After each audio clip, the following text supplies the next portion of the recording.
The mode is another of the three types of average. We have mode, median and mean. So the mode is the item of data which appears most often in a data set. The easiest way to find the mode is to put the data items in ascending order, then look for the item which has the most values. Doing it this way makes it a lot easier to see which is the most commonly occurring data item. Let's look at an example.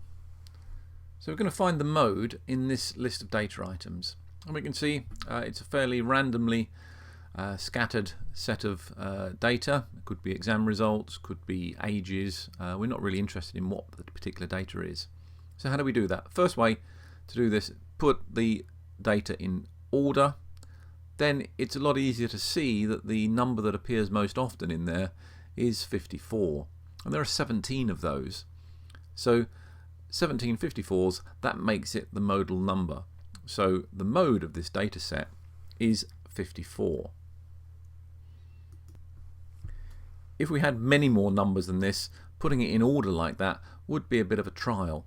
Certainly if you had thousands of numbers, that would make it very, very difficult. So the larger the data set becomes, the more difficult it is to find the mode using traditional methods. Putting a significant number of data items into numerical order, it takes a lot of time unless you're using some form of software solution. Many modern calculators will help us with some stats functionality, but again, putting large numbers of data items into the calculator is prone to error.